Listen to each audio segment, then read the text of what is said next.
নমস্কার। এখানে যারা আজ উপস্থিত হয়েছেন তাদের প্রত্যেককে এবং সর্বোপরি হাওড়ার নাট্য দলের সমস্ত নাট্য ব্যক্তিত্বরা রয়েছেন, সবাইকে অনুযোগের তরফ থেকে জানান আমাদের বিনম্র শ্রদ্ধা।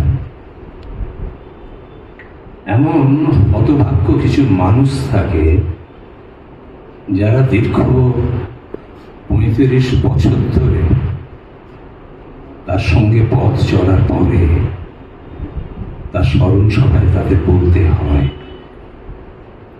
এটা খুব ট্র্যাজিক একটা ব্যাপার, কিন্তু উপায় নেই। আমি দলের সম্পাদক, প্রথমেই বলে নিই, আমার দায়িত্ব ছিল দলকে তার ম্যানেজমেন্ট দেখা। আমি তো অভিনেতা নই, আমাকে দিয়ে অভিনয়টা করানো হতো মাঝে মধ্যে, যদি কোনো এর মধ্যে এতটুকু কৃতিত্ব কারণ থাকে সেটা সজলে, কিন্তু সে তো পরের ব্যাপার। সজল সম্বন্ধে কিছু বলা আমার পক্ষে সম্ভব নেই, কারণে আমার সেই নাট্য শিক্ষা, নাট্যবোধ, নাট্য চেতনা কিছুই নেই। নিপসের একটা কথা এখানে স্মরণ করি। নিপসে বলেছিলেন, "Your fruits are ripe, but I am not so ripe for your fruits."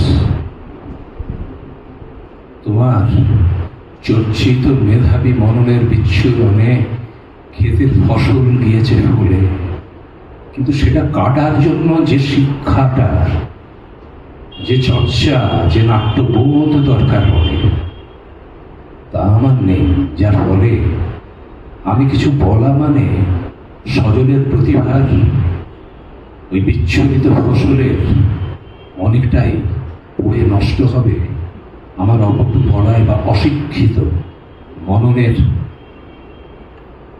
জন্যই। তবুও দীর্ঘ 36 বছর, 23 বছর অনুযুগের এবং তার আগে নাট্যকুঞ্জের সম্পাদক আমি। সেই সুবাদে দীর্ঘদিন পশ্চাৎ আমার কি কোনো কিছু বলার অধিকার থাকতে পারে না?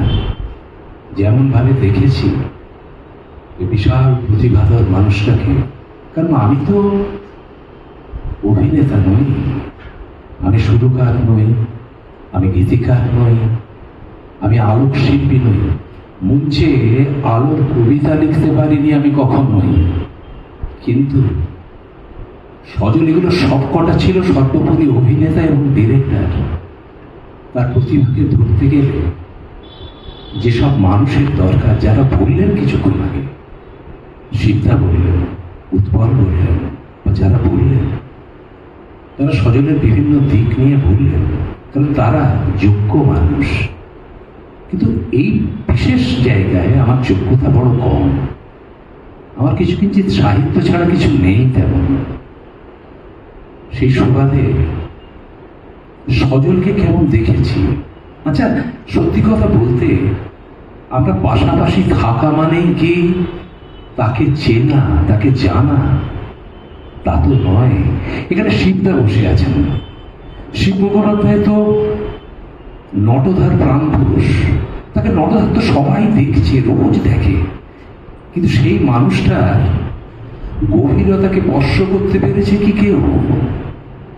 তার চেয়ে নীরব রক্তক্ষরণ লক্ষ্য করেছে কেউ সৃষ্টিশীলতার কাজে? কিংবা উৎপল ফৌজদারকে কেউ লক্ষ্য করেছে? তার দলের কেউ তারা সেইভাবে দেখেছে, চেনে, জানে? টি.এস. এলিয়ট তার বিখ্যাত নাটক ককটেল পার্টি, সেখানে একটা কথা বলছেন, সেখানে বলছেন, "They make noise and think they talk each other. They make faces and think they understand each other." আমরা কেবল কিছু শব্দ সাজিয়ে একটা নয়েজ তৈরি করি আর ভাবি বোধহয় কথা বলি। আমরা সত্যি কি কেউ কথা বলি? আমরা সত্যি কি চিনি? না আমরা কেবল মুখোমুখি হই, আমরা পরিচিত মাত্র। আমি সজলকে চিনতে পেরেছি কোথায়, তা সেই মননটাকে ধরেছি কোথায়, বা ধরতে পেরেছি কিভাবে, আদৌ পারিনি। কার চুল এলোমেলো তাতে কিভাবে এলো গেল, কার চোখে কত জল কেবা তা মাপে। সত্যি কথা বলতে আমি মাপতে পারিনি, আমার পক্ষে সম্ভব ছিল না। সজল আমাকে অ্যালাউ করেছিল ওর পাশাপাশি হাঁটতে, এর বাইরে আর কিচ্ছু না। আমি দীর্ঘদিন কেবল ওর পাশে হেঁটেছি মাত্র, এর বাইরে কিচ্ছু করতে পারিনি, কিচ্ছু না। কোনো কিছু করার ক্ষমতা ছিল না আমার। দু একটা নাটক ও বলায় বা একটা গল্প বলায় অনুবাদ করেছিলাম, আমাকে অনুবাদক তৈরি করেছিল ও। সত্যি কথা বলতে আমি কোনোদিন সেভাবে অনুবাদ করিনি। ওর বলার পর অনুবাদে আমি হাত দিয়েছিলাম, আর সেভাবে কোনদিন যেন কিভাবে যেন আমি অনুবাদক হয়ে গিয়েছিলাম পুরোটাই সজলের কৃতিত্ব। আর সেটাকে যখন নাট্যরূপ দিত বা স্থানীকরণ করত, সেটা তো সম্পূর্ণ অন্য মাত্রা দিত একটা। নামকে বাঁচতে আমি হয়তো অনুবাদক, কিন্তু সেই যে নাটকটা তৈরি করতো তার তুলনা ছিল না, কোনো তুলনা ছিল না, মানে ভাবতেই পারি না। সজলের কোথাও যেন একটা মৃত্যু চেতনা কাজ করে গিয়েছিল। ওই আমি কি বুঝতে পেরেছিলাম, সত্যি যেটাকে চিনতাম, জানতাম, তা তো ধরতে পারতাম যে ওর মধ্যে একটা মৃত্যু চেতনা কাজ করে যাচ্ছে। এই ঢোকাটা নাটকটা লেখা যে নামকরণটা করলো, তার ভেতরে যে মৃত্যু চেতনা কাজ করছে সেটা বুঝতে পারলাম কই, আদৌ বুঝতে পারিনি। সজলের এই যে কিছুক্ষণ আগে শুনলাম, এটা খুব সত্য। আমিও কোনোদিন দেখিনি যে সজল থিওরি নিয়ে তার কোনো কচকচে নেই, না, কোনোদিন দেখিনি। কিন্তু যারা সজলের মাপের মানুষ, তাদের একটা জিনিস আমি লক্ষ্য করেছি, তারা সম্পূর্ণ বিপরীত মেরু থেকে যাত্রা করে। আমি যখন পরবর্তীকালে সমালোচনা লিখতে শুরু করি, তখন লক্ষ্য করেছিলাম নাটকটা দেখার পরে, নাটকের আগে মনে হতো সজল কোনোদিন কখনো দেখিনি কোনো থিওরি বা ওই জাতের কোনো জিনিস নিয়ে আলোচনা করছে। কিন্তু নাটকটা হওয়ার পর সমালোচক হিসেবে যখন দেখতে আরম্ভ করলাম, তখন বুঝতে পারলাম যে সজল থিওরিগুলোকে টাচ করেছে কি অদ্ভুতভাবে। আর এই অদ্ভুতভাবে টাচ করাটা সজল কিন্তু কোনো অবস্থাতে তার মধ্যে পাণ্ডিত্যের কোনো ছোঁয়া ছিল না। তার কারণ সজলরা আসে নেচার থেকে থিওরিতে, আর আমাদের মতো সাধারণ কম শিক্ষিত যারা কিছু জানি না, তারা যায় থিওরি থেকে নেচারে। আমাদের মতো মানুষের সেটাও একটা মহৎ যাত্রা। কিন্তু সজলরা সেখানে, যেখানে জিনিয়াস, আমরা সেখানে ইন্টেলেকচুয়াল হয়ে উঠতে পারি খুব জোর বেড়ে গেলে, খুব জোর, এর বাইরে কিচ্ছু না। এই কথাটা যখন বলছি তখন আমার মনে হচ্ছে গেটের ফাউস্ট, গেটের মেফিস্টোফেলিস, সেখানে দেখতে পাচ্ছি গেটে কে বলছেন, মানে সরি ফাউস্টকে বলছেন, মেফিস্টোফেলিসকে দিয়ে বলিয়েছেন, শয়তানকে দিয়ে বলাচ্ছেন। যদিও সে তার অন্য আঙ্গিকে বলেছিল, কিন্তু সজলের ক্ষেত্রে এই মুহূর্তে কথাটা ভীষণভাবে যোগ্য। সেখানে মেফিস্টোফেলিস বলছেন, grey my dear friend is all theory, grain is the golden tree of life. সত্যি কথা বলতে কি, সজল এই যে থিওরির কচকচানি, তার মধ্যে কোনোদিনও ছিল না। ও কোন বিশ্বাসে কিভাবে যেন উপনীত হতে পেরেছিল বিশ্বাসের শ্যামলিমায়। এটা মস্ত বড় আর্ট, মস্ত বড় আর্ট, এটা রপ্ত করা। সজল নেই। মৃত্যু সম্বন্ধে আমার ধারণা খুব একটা স্বচ্ছ নয়, কারণ আমার বইয়ের বাইরে আমি ঠিকরে পড়তে পারিনি এখনো। সত্যি কথা বলতে আমার নিজস্ব কোনো জ্ঞানগম্যি সেরকম নেই। যা জ্ঞানগম্যি একটু আধটু বই থেকে বই, সেখানে দেখছি যে মৃত্যু কেমন হবে, মৃত্যু কেমন হলে ভালো হয়। দাস পেইড জারাথুস্ট্রা তাদের নিটসে বলছেন, জারাথুস্ট্রাকে প্রশ্ন করছেন মৃত্যু কেমন হবে, কেমন হলে মৃত্যুটা খুব ভালো মতন হয়ে উঠতে পারে। জারাথুস্ট্রা বলছেন, in your dying shall your spirit and your virtue will shine like an evening afterglow around the earth, otherwise your death had been unsatisfactory.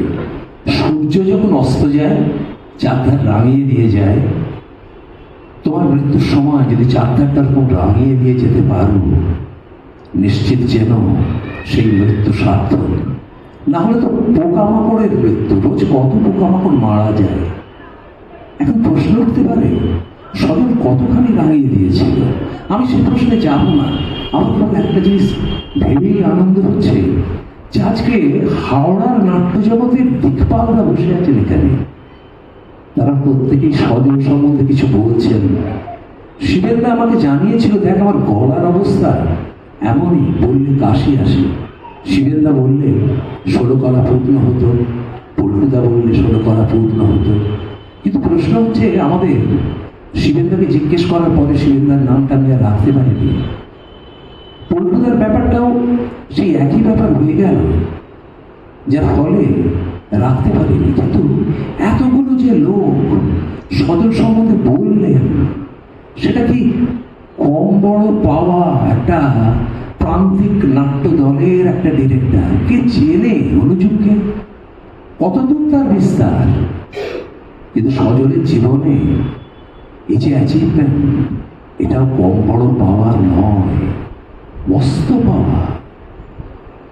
কেবল সজলের প্রিয় নাটক, অত্যন্ত প্রিয় নাটক, দুটো নাটকের ক্যাসেট বারবার শুনত, দুটো বারবার শুনত, সময় পেলেই শুনত, টিনের তলোয়ার আর ইডিপাস। একদিন কথা প্রসঙ্গে আমাকে বলেছিল, আচ্ছা ইডিপাসের শেষ অব্দি কি হলো? ইডিপাস আর কলমাস। তখন ওকে বলেছিলাম যে পাহাড়ের খাদ ধরে হাঁটছে সেই অন্ধ মানুষটা, হঠাৎই আলোয় ভরে গেল চাঁদা, লোকটা অদৃশ্য হয়ে গেল, অদৃশ্য হয়ে গেল। তেমনি দেখতে পাচ্ছি সেখানে লেখা হচ্ছে যে he has gone nowhere। লোকটা কোথাও তো যায়নি। his departure was marvel, অসাধারণ একটা ডিপার্চার, একটা লোকের বিদায়। এটা যেন ঢোক কাটা নাটকের শেষ দৃশ্যে আমার যে নাটকের নামকরণ সজল যে দিল, এখন মনে হচ্ছে ঢোক কাটা নাটকের শেষ দৃশ্যটা চোখের সামনে দেখতে পাচ্ছি। বইটা কেটে উড়ে যাচ্ছে অনেক দূরে, অনেক অনেক দূরে। আমাদের তো ব্যক্তিগত কোনো আলো নেই, অনুযোগের কারণ কোনো আলো নেই। সজলের একটা চর্চিত মেধাবী মননের বিচ্ছুরিত আলোয় আমরা কেবল আলোকিত। সেই আলোটায় আমরা পথ দেখবো, পথ দেখাবে সজল আমাদের, আর সেই আলোয় আমরা পথ চলবো। আর দেখতে পাচ্ছি বইটা কিন্তু কেটে মাটিতে পড়ছে না, আরো দূরে উড়ে যাচ্ছে।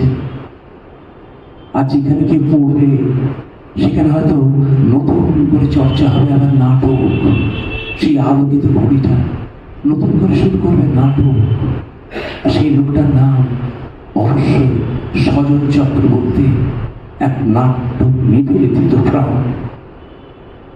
ভালো থাকবেন সবাই, ভালো হোক সকলে, ভালো হোক নাট্য দলগুলোর, নাটকের নাট্যকর্মীদের।